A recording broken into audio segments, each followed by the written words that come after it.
Hello दोस्तों, कैसे हो आप लोग। मेरा नाम है दीपक और मैं स्वागत करता हूं अपने इस यूट्यूब चैनल सिविल एनालिसिस में, जिसमें आज हम 27 जुलाई 2023 के हिंदू एडिटोरियल की बात करेंगे। आज की अगर एडिटोरियल की बात करें तो हम इसमें 3 एडिटोरियल के बारे में पढ़ेंगे, जिसमें सबसे पहला एडिटोरियल है SEO is a success story that can get better, यानी कि एसईओ की सक्सेस के बारे में पढ़ेंगे। एसईओ की सक्सेस क्या रही है अब तक में, जब से ये शुरुआत हुई है, किस तरह से मेंबर कंट्रीज जो है इसमें जुड़े हैं, ठीक है। और बात की जाए किस तरह से ये आगे काम करने वाले हैं, किस तरह की अभी तक ये अचीवमेंट किए हैं, इन सारी चीजों के ऊपर बात करेंगे। और ये राइटर जो है इनके चाइना से ही है, तो इन्होंने चाइनीज की जो कमिटमेंट है चाइना के बारे में ज्यादा इन्फ्लुएंस करते हैं, ठीक है। और दूसरी अगर बात करें दूसरे एडिटोरियल की, शेडिंग मोर लाइट ऑन डेब्ट डिलेमा, यहाँ पे हमारी जो कर्जे हैं, यानी कि देश जो कर्जा लेता है या स्टेट जो कर्जा लेता है उसकी रेशियोज के बारे में बताया गया है कि किस तरह से जो कर्जा है हमारे बढ़ रहा है, उसके वजह से फिस्कल डेफिसिट जो है इंक्रीज हो रहा है। यहाँ इस चीज के बारे में बात किया गया है और इसमें खासकर ये जो आर्टिकल है इसमें आपको पॉइंट टू पॉइंट जो है हर चीज पता होना चाहिए, क्योंकि यहाँ पे कुछ टिपिकली वर्ड है जो इकोनॉमिकल टर्म है जो आपको जानने की यहाँ पे जरूरत है, जिससे कि ये आर्टिकल और अच्छी तरह से क्लियर होगा। चलिए, और अगर तीसरे आर्टिकल की बात करें, तीसरा आर्टिकल हमारा है इंडिया की जो राइस एक्सपोर्ट है उसको क्या किया है, बैन किया है। बैन करने से उसको इम्पैक्ट जो है एशियन और अफ्रीकन नेशन में किस तरह से ज्यादा हुआ है उसके बारे में बताया गया। और यहाँ पे अगर बैन की बात की जाए तो यूएस के ऊपर ज्यादा फोर्स जो है वो दिया गया, ठीक है। चलिए, सबसे पहले स्टार्ट करते हैं हमारे पहले आर्टिकल से, जिसमें बताया गया the SCO is a success story that can get better. देखिए क्या बताया जा रहा है। अगर हम इंडिया की बात करें, इंडिया और एससीओ की रिलेशन, अब आज के टाइम पे क्या है, इन दोनों की रिलेशन काफी अच्छी है। काफी अच्छी इन द सेंस में कहे कि भैया अगर एससीओ है तो कहीं ना कहीं जो इंडिया की जो डेवलपमेंट की जो बातें हैं वो कहीं ना कहीं और ज्यादा इंक्रीज हो रही है, ठीक है। इंडिया की जो इन्वेस्टमेंट है वो इंक्रीज हो रही है और यहाँ पे फ्रेंडली स्टेट जो है बन के सारे कंट्रीज निकल गया है, क्योंकि इंडिया इस टाइम पे इंपॉर्टेंस रखता है एससीओ में, ठीक है। क्योंकि अगर इंडिया की बात की जाए, एससीओ इंडिया के लिए जितना इंपॉर्टेंट है, इंडिया एससीओ के लिए भी उतनी इंपॉर्टेंट है। क्यों? क्योंकि इंडिया की मार्केट है और एससीओ चाहता है, एससीओ के मेंबर्स ये चाहते हैं कि हम इंडिया की जो पॉपुलेशन है, जो ज्यादा पॉपुलेशन है, वहां पे अपनी ट्रेडिंग को किस तरह से बढ़ा सके। और इंडिया भी ये चाहेगा कि हमारी ट्रेडिंग जो है, हम जो है अपनी फ्रेंडली रिलेशनशिप कहां बना सकते हैं, क्योंकि देखिए एससीओ में आपके रसिया भी है, पाकिस्तान भी है और चाइना भी है। तो कहीं ना कहीं इन तीनों चीजों को निपटने के लिए रसिया, चाइना और पाकिस्तान, जो पाकिस्तान और चाइना के साथ हमारी जो रिलेशन है उसको स्टेबिलिटी करने के लिए कहीं ना कहीं एससीओ एक इंपॉर्टेंट रोल जो है वो कहीं ना कहीं यहाँ पे निभाता है, ठीक है, स्टेबिलिटी लाने के लिए। अगर रसिया की बात की जाए, रसिया यहाँ पे एक मीडिएटर की तरह भी काम कर सकता है। हमारे यहाँ पे जो बातचीत है, नेगोशिएशन है, नेगोशिएशन कराने में रसिया का एक अहम रोल यहाँ पे हो सकता है।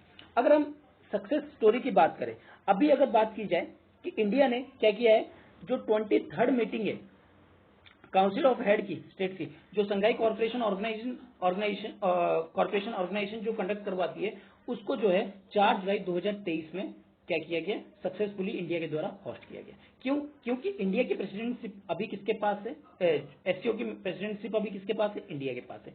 और इंडिया ये चाहेगा कि एससीओ की जो मीटिंग्स वगैरह है उसमें ज्यादा से ज्यादा इंडिया को ही बेनिफिट हो, ठीक है। इसके लिए इंडिया क्या करेगा, पुश करेगा कि इकोनॉमिकल कोऑपरेशन किस तरह से बढ़ाई जाए, किस तरह से टेररिज्म को खत्म करने की बात की जाए, किस तरह से ट्रेड को फैसिलिटेट किया जाए और नेबरिंग रिलेशन जो काफी इंपॉर्टेंट इंडिया के लिए, उसको कैसे मेंटेन किया जाए। अगर हम इंडिया की यहाँ पे बात की जाए तो ये जो मीटिंग हुई है इसमें एससीओ के मेंबर ने क्या किया है, न्यू दिल्ली डिक्लेरेशन जो है साइन किया है। तो आपसे ये क्वेश्चन दिल्ली से पूछा जा सकता है कि न्यू दिल्ली डिक्लेरेशन क्या है, डिक्लेरेशन क्या है। तो देखिए न्यू दिल्ली डिक्लेरेशन क्या है, इसमें कहीं ना कहीं बात की गई है डिजिटल ट्रांसफॉर्मेशन की, यानी कि इनके एक्सप्लोरिंग करेंगे और रेडिकलाइजेशन करेंगे, किसमें, exploring of corporation in digital transformation, यानी कि जो डिजिटली दुनिया आजकल ट्रांसफर हो रही है, कि चाहे वो ट्रेड के सेक्टर में हो, चाहे वो आपकी इंफॉर्मेशन के सेक्टर में हो, डाटा के सेक्टर में हो, तो हर चीज में डिजिटली चीजें जो है आजकल ज्यादा इंक्लूड हो रही है, जिसको आज के टाइम पे ट्रांसफर करने की बात की जा रही है, यानी कि सारे कंट्रीज क्या करेगी, उस चीज को इंप्लीमेंट करेगी, ठीक है। इस चीज में यहाँ पे बात की गई। दूसरी यहाँ पे क्या बात की गई है कि भैया ईरान को जो फुल एससीओ की मेंबरशिप है उसकी मेंबर ऑफ अंडरस्टैंडिंग जो है वो पूरी तरह से ग्रांट कर दी गई है, यानी कि उनको फुल एससीओ की मेंबरशिप जो है दे दी गई है। तीसरी चीज क्या बताया जा रहा है, जो आपकी बेलारूस है वो भी चाहता है कि एससीओ को ज्वाइन करना, तो उसको ज्वाइन करने के लिए क्या करना पड़ेगा, मेमोरेंडम ऑफ ऑब्लिगेशन जो है वो साइन करनी पड़ेगी, और वो यहाँ पे कहीं ना कहीं हुआ है। ठीक है, अब इंडिया अगर एससीओ की बात करें, एससीओ ने अपनी इकोनॉमिक और डेवलपमेंट स्ट्रेटेजी काफी समय से जो है अच्छी बना के रखी है, और इसको 2030 तक किस तरह से बढ़ाया जाए उसकी बात यहाँ पे की गई है। ठीक है, और जिसके वजह से एससीओ की जो फैमिलीज है उसमें जो डेमोन्स्ट्रेशन है वो कहीं ना कहीं अच्छी निकल के आ रही है, क्योंकि यहाँ कॉर्पोरेशन जो है काफी इंपॉर्टेंट बन जाता है। अगर आप किसी ऑर्गेनाइजेशन जुड़े हो और वो ऑर्गेनाइजेशन और पूरी तरह से ठीक तरीके से काम कर रही है, तो कहीं ना कहीं ये बेनिफिट हर एक मेंबर स्टेट्स को मिलेगा जो इसमें इंक्लूडेड है। ठीक है, और खासकर इंडिया के लिए तो ऐसे प्लेटफॉर्म जो है ज्यादा बेटर माने जाते हैं, क्योंकि इंडिया यहाँ पे हर एक एस्पेक्ट से जुड़ा हुआ है, चाहे वो टेररिज्म हो, चाहे वो इकोनॉमिक हो, चाहे वो टेक्नोलॉजी हो, हर एक एस्पेक्ट में जुड़ा हुआ है। और इंडिया चाहता है कि एससीओ का फुल से फुल जो है बेनिफिट जो है लिया जा सके। ठीक है, अगर हम वर्ल्ड की बात करें, यहाँ पे बताया जा रहा है वर्ल्ड कहीं ना कहीं चेंज होती जा रही है, और अगर चेंज होती जा रही है तो किस हिसाब से चेंज हो रही है, जो पुरानी तरीके से नए तरीके की तरफ, यानी कि डायनेमिक चेंज जो है यहाँ पे देखने को मिल रही है। और यहाँ जियो पॉलिटिकल टेंशन भी कहीं ना कहीं ज्यादा बढ़ रही है, इकोनॉमिकल स्लो डाउन आ रहा है, एनर्जी क्राइसिस हो रहा है, फूड शॉर्टेज हो रहा है, और क्लाइमेट चेंज हो रहा है। और इन सब चीजों को देखते हुए हमें क्या करनी है, हर कंट्री को, जितने भी मेंबर कंट्री है उसको क्या करना है, एक तरफ रिस्पॉन्स करनी है और ज्वाइंटली रिस्पॉन्स करनी है, जिससे कि जो वर्ल्ड में शांति लाया जा सके, डेवलपमेंट लाया जा सके, और इनकी जो इकोनॉमिकल पोर्शन है उसको कहीं ना कहीं कम किया जा सके, और टेक्नोलॉजी को किस तरह से बढ़ाया जाए, और आइडियोलॉजिकल जो कॉन्ट्रास्ट है उसको किस तरह से कम किया जाए, इस चीज पे बात होनी चाहिए। ठीक है, यहाँ पे बात की जा रही है जो किसी तरह की भी कॉन्फ्लिक्ट हो उसमें कहीं ना कहीं शांति आनी चाहिए, और यहाँ पे सबको कॉर्पोरेशन और कन्फ्रंटेशन को दूर करके एक शांति का प्रस्ताव जो है सभी के साथ रखना चाहिए। ठीक है, तो यहाँ पे और क्या बात की जा रही है कि फ्यूचर में किस तरह से जो है, जो हमारी इंटरेस्ट है उसको बनाया जा सकता है, किस तरीके से हम काम किए जा सकते हैं, यहाँ पे एससीओ ने इस चीज को दिखाया है। ठीक है, और एक अच्छी नेबरहुड फ्रेंडशिप के साथ कहीं ना कहीं जो एससीओ की चीजें हैं वो आगे बढ़ रही है। यहाँ पे स्टेबिलिटी, पीस और आपकी प्रॉस्पेरिटी लाने का जो काम है वो कहीं ना कहीं अच्छी तरीके से एससीओ कर रहा है। ठीक है, ये राइटर्स के व्यू है जो कि आपके चाइना से बिलोंग करती है, तो ज्यादा बेटर है कि आप एससीओ के बारे में अच्छे ही कहेंगे। ठीक है, अगर बात की जाए, यहाँ इन्होंने क्या बताया है कि प्रैक्टिकली तौर से कॉर्पोरेशन करता है। ठीक है, और कहीं ना कहीं जो नई डेवलपमेंट है उसको भी सामने रखता है और रेजुनेटेड करता है, मतलब आगे बढ़ाता है हर एक काम को, जिससे कि जो बेटर वे है, यानी कि हर एक कंट्री को जो एक बेटर तरीका है वो मिल सके। ठीक है, यहाँ पे एससीओ जो है वो म्यूचुअल ट्रस्ट डेवलपमेंट करने की बात करती है, जिससे कि उनके अंदर कॉमन सिक्योरिटी, यानी कि सभी लोगों के अंदर एक तरह की सिक्योरिटी जो है डेवलप हो, यानी कि टेररिज्म को खत्म करना है तो खत्म करना है, इस तरह की बात जो है कर रहे हैं। तो कहीं ना कहीं हमें एससीओ की मेंबर स्टेट के अंदर क्या करना पड़ेगा, सिक्योरिटी कॉर्पोरेशन को इंक्रीज करना पड़ेगा, और जो ये टेररिज्म है या सेपरेटिज्म है या एक्सट्रीज्म है उसको कहीं ना कहीं खत्म करना पड़ेगा, जिससे कि जो क्राइम रेट है वो कहीं ना कहीं हर एक कंट्री में कम हो। ठीक है, अगर हम बात करें डिजिटली तौर पे हमें कॉर्पोरेशन करना चाहिए, बायोलॉजिकल तौर पे या फिर स्पेस सिक्योरिटी में भी हमें क्या करना चाहिए, एक दूसरे की कॉर्पोरेशन करना पड़ेगा, और इसके लिए एससीओ एक अच्छा बताया जा रहा है इनके द्वारा। ठीक है, अगर हम बात करें एससीओ की, तो कहीं ना कहीं ये एक अच्छी स्ट्रॉन्ग मोमेंटम जो है वो ला रही है, किसमें, trade, investment, technology, climate action, हर किसी फील्ड में एक अच्छी क्वालिटी, एक अच्छी रिजिलियंस, इकोनॉमिकल ग्रोथ जो है देखने को मिल रही है। और कहीं ना कहीं जो लोकल करेंसी का सेटलमेंट है ये जो एससीओ के मेंबर के बीच में, वो भी क्या होता हुआ नजर आ रहा है, इंक्रीज होता हुआ नजर आ रहा है। आपको यहाँ से कुछ पॉइंट्स जो है यहाँ आपको मेंस के लिए मिल जाएंगे। ठीक है, अगर हम बात करें मल्टीलेटरलिज्म की, तो कहीं ना कहीं एससीओ की जो बात है वो मल्टीलेटरलिज्म की तरफ बढ़ रहा है, यानी कि अगर बात की जाए वर्ल्ड अभी दो भागों में हिस्से में बटा हुआ है, एक आपके यूएसए और यहाँ पे चाइना। ठीक है, अगर बात की जाए यहाँ पे कहीं ना कहीं यूएस की डोमिनेशन जो है वो बढ़ती जा रही है, तो यहाँ इस चीज की बात कर रहे हैं कि यूएस की डोमिनेशन नहीं होनी चाहिए, हमें मल्टीलेटरलिज्म की तरफ जाना चाहिए, यानी कि हर कंट्री को अपनी अपनी रिस्पेक्ट में बात करनी चाहिए। ये नहीं कि एक कंट्री अपनी तरफ से सोच रहा है, एक कंट्री अपनी तरफ से सोच रहा है, इस तरह से नहीं होनी चाहिए। हमें किस तरह से एंगेजमेंट करके, जैसे कि ऑब्जर्वर स्टेट हो या डायलॉग पार्टनर है या जो भी रीजनल या इंटरनेशनल ऑर्गेनाइजेशन है जैसे यूनाइटेड नेशन वगैरह, इनको कहीं ना कहीं इंक्लूड करके हमें क्या करना चाहिए, मल्टीलेटरलिज्म की तरफ क्या करना चाहिए, एडवोकेटेड जो है करना चाहिए। और जिससे कि यहाँ पे पीस आ सकती है, ड्राइविंग ग्लोबल डेवलपमेंट हो सकता है और इंटरनेशनल ऑर्डर में जो है हमें सेफगार्ड जो है महसूस हो सकता है। ठीक है, एचसीओ की सक्सेस स्टोरी की बात करें तो कहीं ना कहीं ये एक इमर्जिंग टेक्नोलॉजी, इमर्जिंग इकोनॉमिक और डेवलपिंग कंट्रीज ने काफी ज्यादा देखा गया है इनके बीच में पार्टनरशिप को इंक्रीज करते हुए। और साथ ही साथ बताया है कि जो इकोनॉमिकल डेवलपमेंट है या डेवलपिंग कंट्री है कहीं ना कहीं एक साथ और इकट्ठे होके ऊपर की तरफ बढ़ रहे हैं, यानी कि प्रोग्रेसिव तरफ बढ़ रहे हैं और कहीं ना कहीं इनके बीच में फेयरनेस आ रहा है, जस्टिस आ रहा है। ठीक है, अगर हम अगले 2 मंथ की बात करें, साउथ अफ्रीका और इंडिया जो है कहीं ना कहीं इस पे प्रिसाइड करने वाले किस पे, आपके ब्रिक्स पे और G20 पे। ठीक है, और इनकी सिग्निफिकेंट है कि मल्टीपोलर वर्ल्ड की तरफ इनको बढ़ना चाहिए। अब मल्टीपोलर वर्ल्ड कैसे हो सकता है? मल्टीपोलर का मतलब आपको यूएस का सिर्फ डोमिनेशन नहीं होना चाहिए, आपको चाइना की भी होनी चाहिए, इंडिया की भी होनी चाहिए, हर एक कंट्री का क्या होना चाहिए, अपनी अपनी फील्ड में डोमिनेशन होना चाहिए। ये नहीं कि सिर्फ एक ही कंट्री का दबदबा रहे और एक कंट्री ने अगर कह दिया कि इसके ऊपर सैंक्शन लगाना है तो भैया अदर कंट्री भी क्या हो गए, उसको मानेंगे। तो ऐसा नहीं होना चाहिए, मल्टीपोलर की तरफ हमें बढ़ना चाहिए, जिससे कि इंटरनेशनल गवर्नेंस जो है वो कहीं ना कहीं इंक्रीज होगा। अगर यहाँ पे चाइनीज की बात की जाए, चाइना ने अलग अलग तरह की सोशल डेवलपमेंट की बात की है या कमिटमेंट की है, सिक्योरिटी चैलेंज की बात की है, कन्वेंशन, ये सब चीजों की बात की है और साथ ही साथ बताया कि किस तरह से हमें पीस डेवलपमेंट लाना चाहिए, इक्विटी लानी चाहिए, जस्टिस वगैरह लाना चाहिए, डेमोक्रेसी, फ्रीडम वगैरह जो है लोगों के बीच में होनी चाहिए। ये सारी चीजें बात की गई।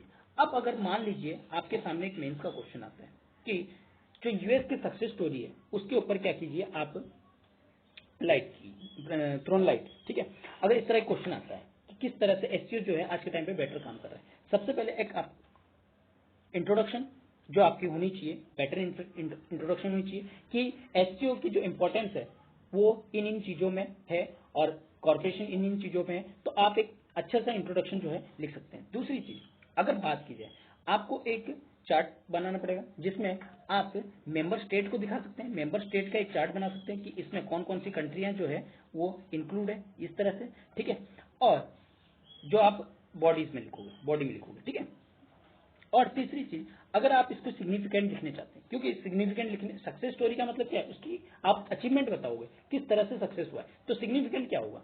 अगर इसकी सिग्निफिकेंट बात की जाए तो कहीं ना कहीं इसने ग्लोबल वर्ल्ड में ट्रेड को इंक्रीज किया है, जो सिक्योरिटी पैक्ट है उसको कहीं ना कहीं जो मेंबर कंट्रीज के बीच में इंक्रीज किया है, जिसके वजह से, और देख रहे हैं आप, ईरान हो चाहे वो बेल्जियम हो, वो आपके क्या हो रहे हैं, जो है बेलारूस हो, वो क्या हो रहे हैं, इनमें ज्वाइन करने को मिल रहे हैं। और इनकी जो सिग्निफिकेंट है, इनकी जो मीटिंग्स वगैरह है वो कहीं ना कहीं रेगुलर इंटरवल में होती रहती है। ठीक है, जिससे कि हमें पता लगता है कि हमारी गोल क्या है। इसमें एक सेट ऑफ स्टैंडर्ड जो है बनाए जाते हैं, जिससे कि गोल को आइडेंटिफाई करने के लिए एक पॉलिसी जो है बनाए जाते हैं। ठीक है, और साथ ही साथ नए कंट्रीज को क्या किया जाता है, मौका दिया जाता है कि आप भी आइए एससीओ के साथ जुड़िए, जिससे कि एससीओ की जो मेंबरशिप है वो और ज्यादा मल्टीपोलर की तरफ जो है बढ़ सके। ठीक है, अब इंडिया की यहाँ पे बेनिफिट, अगर इंडिया को यहाँ पे बेनिफिट की क्या बात की जाएगी, अगर इंडिया है, इंडिया को क्या बेनिफिट है, इंडिया को सबसे पहले तो अपनी जो राइवलरी है किसके बीच में, जो पाकिस्तान और चाइना के बीच में, उसको कहीं ना कहीं खत्म करने के लिए एक अच्छा प्लेटफॉर्म मिल जाता है। दूसरी चीज, यहाँ पे तीनों जो ट्रायंगुलर एरिया है, यानी कि रसिया, चाइना और आपका पाकिस्तान, इन तीनों की जो ट्रायंगुलर एरिया है उनको कहीं ना कहीं टैकल करने के लिए, उनके बीच में एक मीडिएशन का काम करने के लिए, उनके बीच में जो रसिया का मीडिएशन है या फिर दोनों को जोड़े रखने के लिए एक एससीओ जो है अच्छा काम कर सकता है।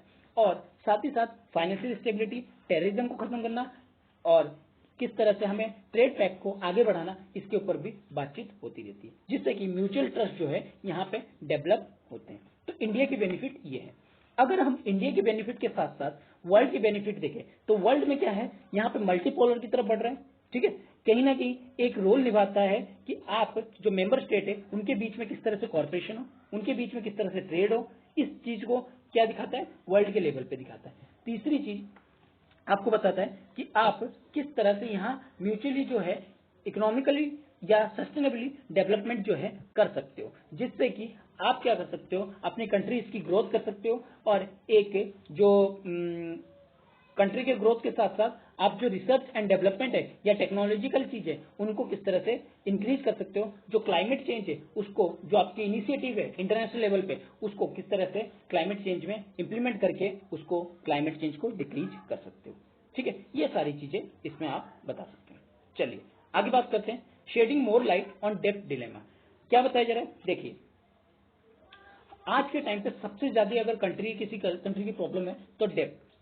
ठीक है, डेब्ट क्या करता है, आपकी कंट्री की जो फिजिकल डेफिसिट है उसको इंक्रीज करने का काम करता है। कुछ इसमें टर्मिनोलॉजी है जो आपको जानने की जरूरत है, जैसे एनडीटीएल वगैरह, एसएलआर वगैरह। ठीक है, तो इन सब चीजों को क्या करना पड़ेगा, आपको जानना पड़ेगा। ठीक है, अब यहाँ पे इंपॉर्टेंट हो जाती है कि हम इसके कॉन्टेक्स्ट को धीरे धीरे क्या करें, समझे।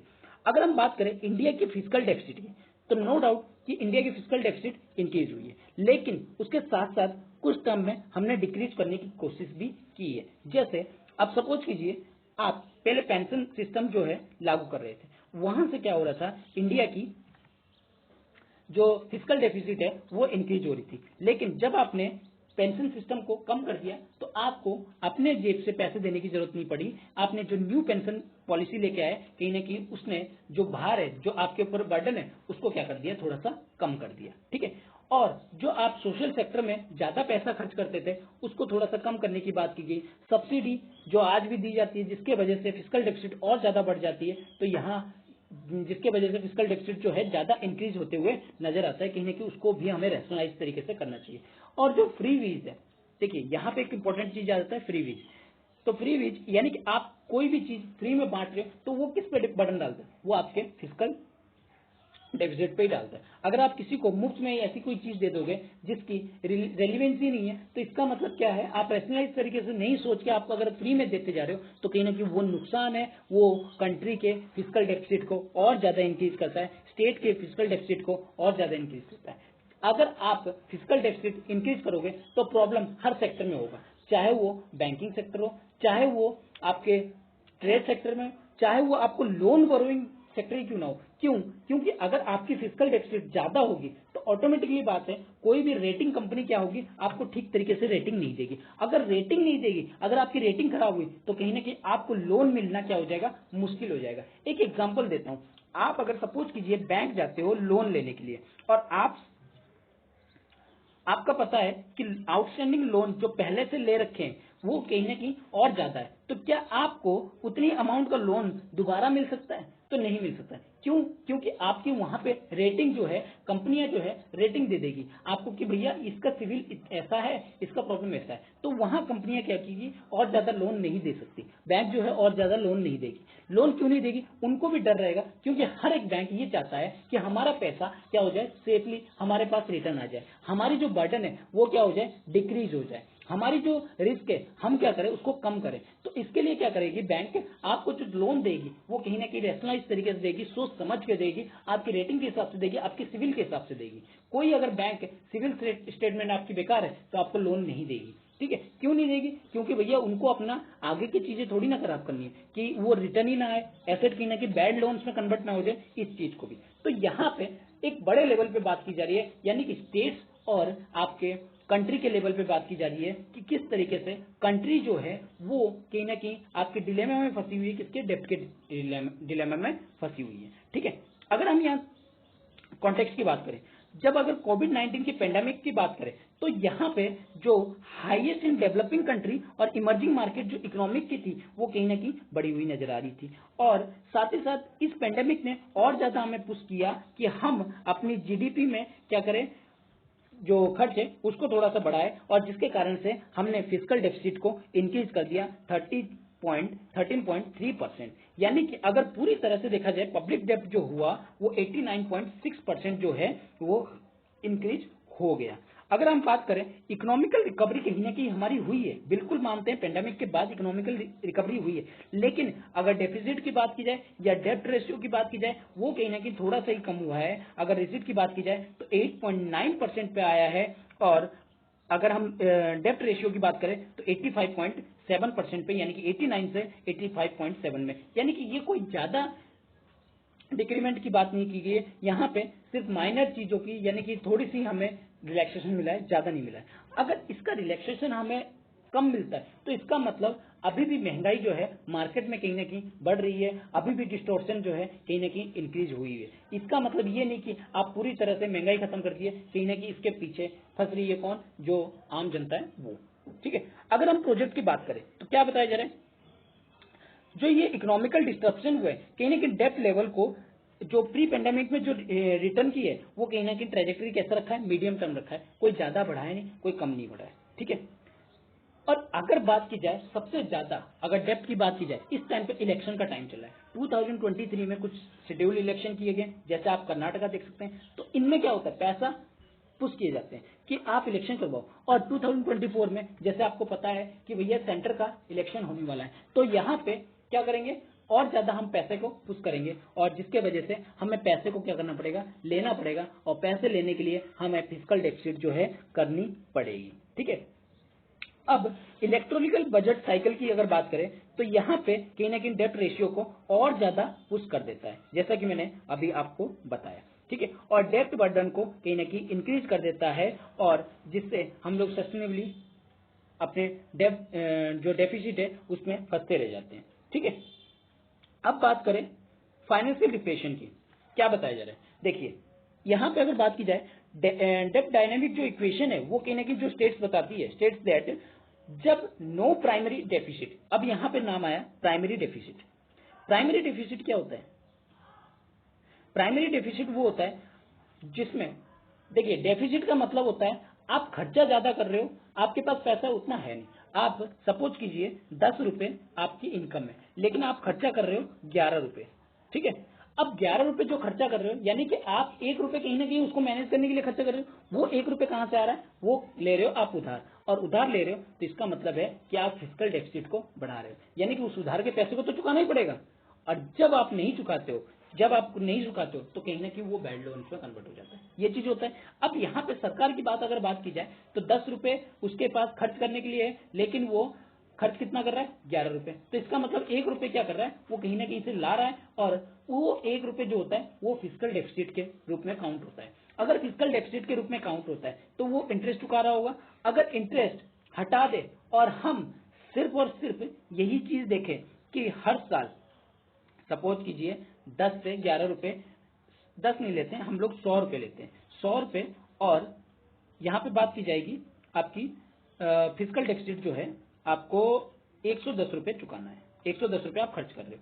तो आपने पहले साल क्या किए, 10 रुपए चुकाए, 1 रुपए चुकाए, दूसरे साल 2 रुपए चुकाए, 1 रुपए चुकाए, यानी कि 2 रुपए आपने चुका दिए।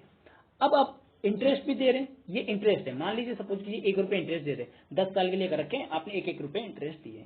तो इस इंटरेस्ट को अगर मैं हटा दूं, सिर्फ प्राइमरी चीज देखूं, तो क्या होगा, इसको कहते हैं हम लोग प्राइमरी डेफिसिट, यानी कि इसमें physical deficit in the year excluding past legacy interest payment, यानी कि जितने मैंने इंटरेस्ट हटा दिए हैं, चुका दिए हैं, उनको हटा के, यानी कि मैंने 100 रुपए लिए थे, 110 रुपए मुझे चुकाने हैं, और मैं 10 साल के लिए इसको कॉन्ट्रैक्ट कर रखा हूं, और मैं हर साल 1 रुपए जो है देते जा रहा हूं। अगर मैं कहूं कि भैया मैं दूसरे साल कितना दूंगा, तो इसका मतलब है 109 रुपए का भी अभी भी मेरे पास प्राइमरी डेफिसिट है, क्योंकि पिछले साल की जो मैंने अपनी इंटरेस्ट रेट चुकाया था उसको मैं काउंट नहीं करूंगा। ठीक है, तो यानी कि अभी भी मेरे पास 9 रुपए का 9% का इंक्रीमेंट जो है बना हुआ है। ठीक है, तो यही चीज यहाँ पे बताया जा रहा है। अगर बात कीजिए डिस्टोर्शन, यहाँ पे क्या हो रहा है, ज्यादातर जो प्रॉब्लम है, अगर हम जीडीपी ग्रोथ की बात करें, वो क्या हो रही है, इंटरेस्ट रेट से ज्यादा इफेक्ट हो रही है। ठीक है, जो कि गवर्नमेंट क्या करती है, उसको पेड किसके रूप में करती है, गवर्नमेंट बॉन्ड्स के रूप में। ठीक है, जिसके वजह से ओवरऑल डेब्ट जो है कहीं ना कहीं थोड़ी सी हमें डिक्लाइन होते हुए नजर आ रही है। लेकिन लेकिन इसके वजह से कुछ डिस्टोर्शन भी होते हैं, जैसे फाइनेंशियल रिप्रेशन होता है, जिसके वजह से इंटरेस्ट रेट जो है गवर्नमेंट का वो कहीं ना कहीं लो होता है, जिससे कि कॉस्ट जो है वो कम हो जाती है। अगर हम बात करें यहाँ पे स्टैट्यूटरी लिक्विडिटी रेशियो, यानी कि जो आपकी एसएलआर है, जो आप बैंक जो है उसको कुछ ना कुछ ऐसी चीजें हैं, कोलेटरल चीजें हैं जो अपने पास रखने ही रखने हैं, जिससे वो अपने बुरे टाइम पे उसको यूज कर सके, तो उसको कहीं ना कहीं फिक्स किया है कितने 18% पे होल्ड करना है अपनी net demand and time liability NDTL पे। एनडीटीएल का मतलब है जितना आपके पास पैसा है, सपोज कीजिए आपके पास 1 करोड़ रुपए, तो 1 करोड़ में से सिर्फ 18% यानी कि 1 करोड़ में से 18 लाख रुपए आपको क्या करना है, रखना है कोलेटरल के रूप में, चाहे वो बॉन्ड के रूप में रखिए, चाहे आप किसी भी चीज के रूप में रखिए, आपको रखना पड़ेगा, जिससे कि आप वो पैसा जो है आपके बुरे टाइम पे काम आ सके। तो यहाँ पे यही चीज बताया जा रहा है। ठीक है, चलिए आगे बात करते हैं। आगे क्या बताया जा रहा है, जो आरबीआई का इंटरवेंशन है मार्केट में, जो ओपन मार्केट हो गया, ये सब में कहीं ना कहीं गवर्नमेंट की बोरोइंग को कहीं ना कहीं क्या करती है, इंटरेस्ट रेट जो है वो कम करने का काम करती है। जो ये इंटरेस्ट रेट है एक्चुअली में कम नहीं हो रहा है, लेकिन यहाँ पे कम होते हुए यहाँ पे नजर आ रहा है कि जो मार्केट का इंटरवेंशन है। ठीक है, और जीडीपी में अगर हम बात की जाए, जब इंटरेस्ट रेट गवर्नमेंट डेट का क्या हो लोअर है, तब ग्रोथ ऑफ जीडीपी हमें क्या दिखती है, ज्यादा इंटरेस्ट गवर्नमेंट रेट का जो इंटरेस्ट रेट है वो क्या होती है, दिखती है हमें लोअर होती हुई दिखती है जब जीडीपी की ग्रोथ होती है।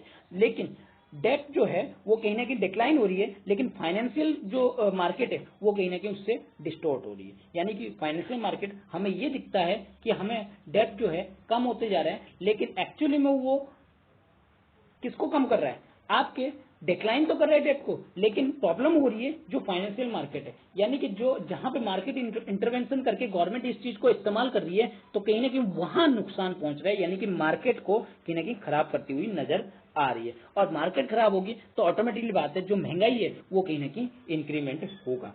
ठीक है, तो यहाँ पे ये सारी चीजों को बताया गया। अगर ऑन एन एवरेज की बात करें, जो इंटरेस्ट पेमेंट है कॉन्स्टिट्यूट है कितनी, ओवर 5% है हमारी जीडीपी का, और 25% है जितना हम लोग रेवेन्यू को रिसिप्ट करते हैं। रेवेन्यू रिसिप्ट कहाँ से, जो आपका टैक्स आया, ठीक है, उन चीजों से क्या होती है हमारी जो इंटरेस्ट पेमेंट है कम से कम 25%, और जीडीपी का कम से कम 5% हम लोग क्या कर देते हैं, अपनी इंटरेस्ट पेमेंट में ही लगा देते हैं। तो गवर्नमेंट की एक्सपेंडिचर ज्यादातर कहाँ होती है, कहाँ हो रही है, एजुकेशन में, हेल्थ में, तो इन चीजों को देखा जा रहा है टुगेदर, एक साथ लेके भी यहाँ पे बताया जा रहा है। ठीक है, इनमें जो है 5% जो है आपकी इंटरेस्ट पेमेंट और 25% आपकी रेवेन्यू रिसिप्ट में होती है। अगर हम बड़े इंटरेस्ट पेमेंट की बात करें, जो कि ज्यादातर कहाँ होती है, फिजिकल इंफ्रास्ट्रक्चर में। फिजिकल इंफ्रास्ट्रक्चर की मतलब जैसे आपने एक बिल्डिंग बना दी है, अब उस बिल्डिंग पे बार बार खर्चा होना, तो कहीं ना कहीं ये भी चीज है रेजुविनेटेड होना। ठीक है, और दूसरी चीज जो फिजिकल इंफ्रास्ट्रक्चर है और ह्यूमन डेवलपमेंट जो कि इमर्जिंग प्रायोरिटी सेक्टर है, जैसे आपकी प्रायोरिटी सेक्टर में जैसे आप एग्रीकल्चर सेक्टर को दे दिए, डेयरी सेक्टर को दे दिए, तो इन पे जो एक्स्ट्रा पुश कर देते हो आप फंड को, तो कहीं ना कहीं वो भी चीज क्या करता है, आपके बटन को जो है फिजिकल डेफिसिट को और ज्यादा इंक्रीज की जाती है। अगर बात कीजिए स्टेट कंसर्न की इशू की, स्टेट से रिलेटेड, और स्टेट में कितना बताया जा रहा है, जो पंजाब, केरल, राजस्थान, वेस्ट बंगाल, इनमें कहीं ना कहीं कुछ कंसर्न उठ के आ रहे हैं डेप्ट के। यहाँ पे जो डेप्ट की रेशियो है कितना है, 48.9% है। वेस्ट बंगाल की अगर बात करें 37.6% है, राजस्थान की बात करें 35.4, और केरल कहीं ना कहीं 33 तक पहुंच चुका है।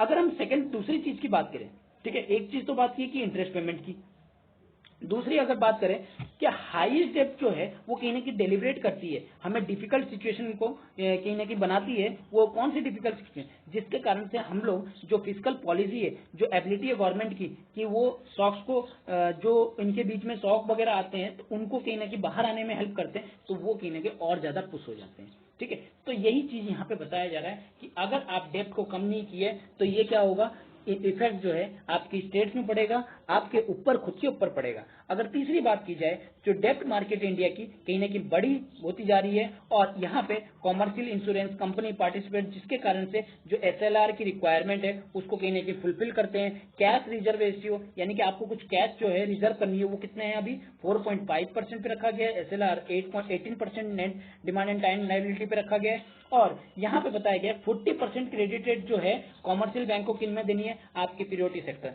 यानी कि 40 प्लस 18 प्लस 4.5%, यानी कि कितना हो गया, आपके टोटल हो गए 62, ठीक है। तो यहाँ सॉरी हाँ 62%, 62.5% जो है आपको क्या करनी है, यहाँ पे फिक्स करके रखनी है। उसके बाद आपको क्या करनी है, डेब्ट देनी है। और जब आप ये करोगे तो कहीं ना कहीं क्या हो रहा है, स्क्वीज हो रहा है। द रिसोर्सेज जो है अवेलेबल है, जो लैंडिंग देने के लिए मैन्युफैक्चरिंग सेक्टर में, वो क्या हो रही है, कम हो रही है। जिसके वजह से आपकी जो मेन जो मैन्युफैक्चरिंग सेक्टर है, अगर वो कम होगी तो आपकी जीडीपी क्या होगी, ऑटोमेटिकली कम हो जाएगी। क्योंकि आपने इन सेक्टरों में तो इतना पैसा पुश कर दिया, अब बचा जो मैन्युफैक्चरिंग, जो आपको ज्यादा इनकम दे सकता है, उनमें आप क्या कर रहे हो, आप कहीं ना कहीं कम कर रहे हो। अगर बात की जाए कितना कर रहे हो, यानी 38% आप इन सेक्टर में खर्च कर रहे हो। उसमें भी कुछ कंफर्म नहीं है कि उनमें पैसा आएगा या नहीं आएगा। कुछ अगर मान लीजिए अनहोनी हो गई कि भैया बंदे ने पैसे नहीं चुका पाए, तो वो भी बैंक को झेलना पड़ेगा ना। तो ये सपोज कीजिए बैंक कुल मिला के 30% का ही वो यूज कर पाती है पूरी तरह से, जिसके वजह से जो मार्केट है वो कहीं ना कहीं डिस्टॉर्ट होता है। और गवर्नमेंट का इंटरवेंशन यहाँ पे इंपॉर्टेंट भी यहाँ पे बन जाता है, ऐसी बात नहीं है। लेकिन फिर भी गवर्नमेंट का जो इंटरवेंशन है वो कहीं ना कहीं बैंकिंग सेक्टर को और ज्यादा लोन देने में प्रॉब्लम करती है, जिसके कारण से लोन की रेशियोज वगैरह क्या हो जाते हैं, इंक्रीज हो जाते हैं, जो हमारी इंफ्रास्ट्रक्चर को बनाने में कारगर इतना साबित नहीं होते। अगर हम डेप्ट बर्डन की बात कीजिए, क्या बताया जा रहा है, ये बताया जा रहा है जो प्रेजेंट की फिजिकल इन्वायरमेंट है, इसमें क्या बताया गया, जो डेप्ट टू जीडीपी रेशियो है वो कितना है, 58.2 रिकमेंडेड किया गया। किसके द्वारा, फाइनेंशियल कमीशन के द्वारा 2019 और 20 के बीच में, जो एक unfeasible in the medium term. Financial commission ने रिकमेंडेड किया है कि यूनियन गवर्नमेंट को कि वो अपनी जो डेफिसिट है उसको कहीं ना कहीं कहाँ लाए, रिलेटिवली टू जीडीपी से 14.3% जो है से लेके 36.3% को जो है लेके आए। यानी कि जो 2019-20 में बताया गया कि वो अपनी जीडीपी को जो 43.6% है जीडीपी डेब्ट टू जीडीपी रेशियो, उसको क्या करे 36.3% पे लाने की कोशिश करे। और स्टेट्स को बोला गया कि आप इसको मेंटेन करो 22% पे। यानी कि जो आप ज्यादा ले रहे हो, यानी कि जैसे कि मैंने बताया ऊपर आपको पंजाब की आपकी केरल की जो 48% तक चली जाती है, तो उसको कम करने की कोशिश करने के लिए कहा गया।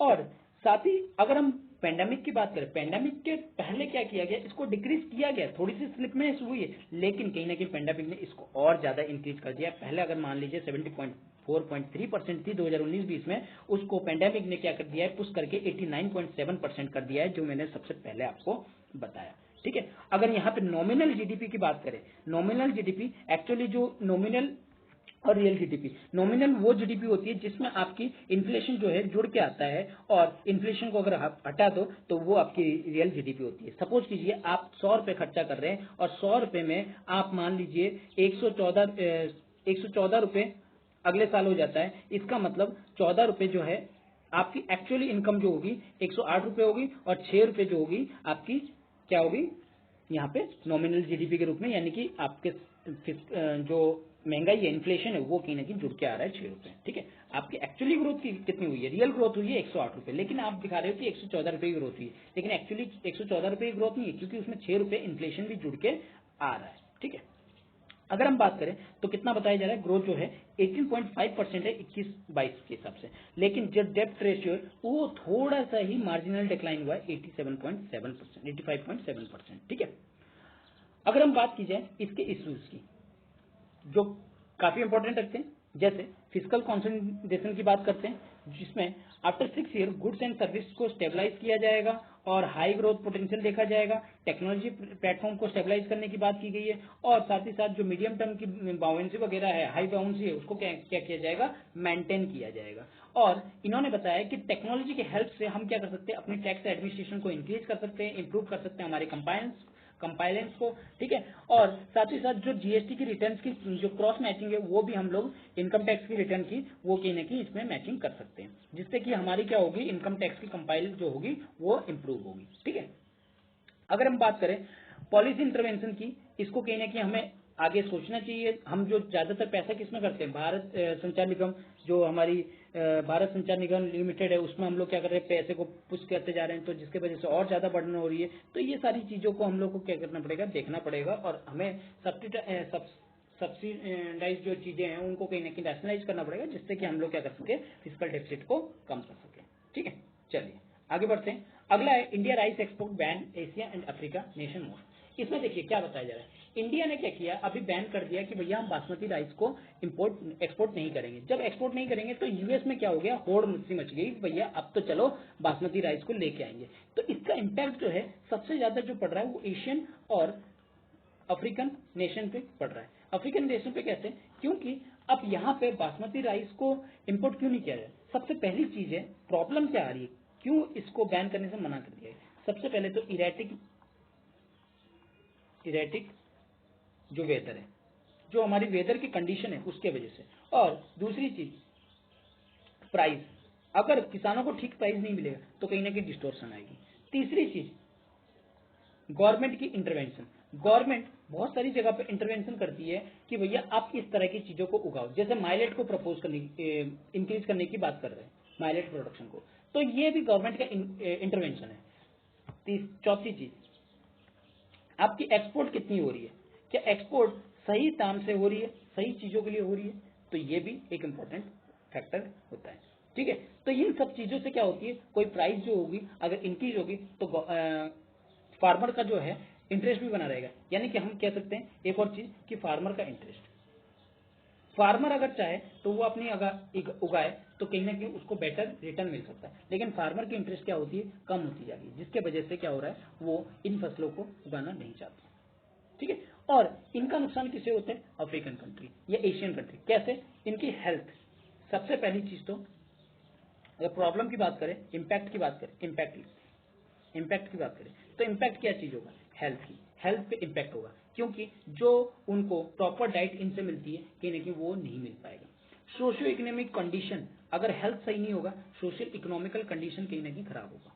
ठीक है, तो ये सारी चीजें अगर बात की जाए, यहाँ पे अगर एक्सपोर्टेड राइस नहीं पहुंचाया जाए, जो माल न्यूट्रिशन है वो कमी होगी, जिससे मैंने जैसे बताया हेल्थ पे या सोशल कंडीशन पे खराब होगी। और दूसरी चीज जो प्राइस है, प्राइस कहीं ना कहीं यहाँ पे इम्पैक्ट करेगी। क्यों, क्योंकि अगर आपकी एक सही अमाउंट में राइस जो है नहीं पहुंच पाएगा तो इसका इम्पैक्ट क्या होगा, इनके प्राइस पे होगा, यानी कि इनकी प्राइस जो होगी ज्यादा बढ़ती जाएगी। ठीक है, क्योंकि डिमांड और सप्लाई पे डिपेंड करती है हमारी इन्फ्लेशन को। अगर हम मार्केट को, अगर सप्लाई कम होगी तो ऑटोमेटिकली बात है वहां पे इन्फ्लेशन होना लाजमी है। ठीक है, तो ये सारी चीजों को लेके क्या बताया जा रहा है, इंडिया की जो एक्सपोर्ट बैन है कहीं की इम्पैक्ट कर रही है किसको, अफ्रीकन नेशन को। अफ्रीका की जो कंट्रीज वगैरह है, जैसे कि आपके मेडागास्कर हो गया, बेनिन हो गया, केनिया हो गया, आइवरी कोस्ट हो गया। ठीक है, एशियन कोस्ट में जैसे मलेशिया, वियतनाम है, यूएई है, वो कहीं ना कहीं जो सबसे ज्यादा बायर है क्या किसके, ये सारी चीजों के। लेकिन जो इंटरेस्टिंगली अगर यूएस की बात की जाए, यूएस अब इस रेस में और आगे बढ़ गया है, 34th पोजीशन पे यूएस भी आ गया है। क्यों, क्योंकि यहाँ पे क्या किया है, इंडिया ने बैन करने की बात की है, जिसके वजह से इंडिया अब यूएस जो है वो भी प्रोक्योरमेंट करना चाहता है। जो अगर हम बात करें नेपाल की, जो पहले कितना मंगा रहा था, 27,000 टन जो है वो कहीं ना कहीं यहाँ से इंपोर्ट कर रहा था। अगर नेपाल की बात करें वो 4.5 लाख टन जो है पर ईयर जो है मंगाता था। 33 अदर कंट्रीज जो है वो भी कहीं ना कहीं इम्पैक्ट हुए हैं इसके वजह से, यूएस भी और साथ ही साथ और भी कंट्रीज जो है इम्पैक्ट हुए हैं। ठीक है, तो ये सारी चीजें यहाँ पे बताया जा रहा है। ठीक है, चलिए, तो आई होप कि आपको आज का लेक्चर जो है अच्छा लगा होगा। अगर लेक्चर अच्छा लगा तो इसको लाइक कीजिए, अपने दोस्तों के साथ शेयर कीजिए और इस चैनल को सब्सक्राइब करना ना भूलिए। Thank you.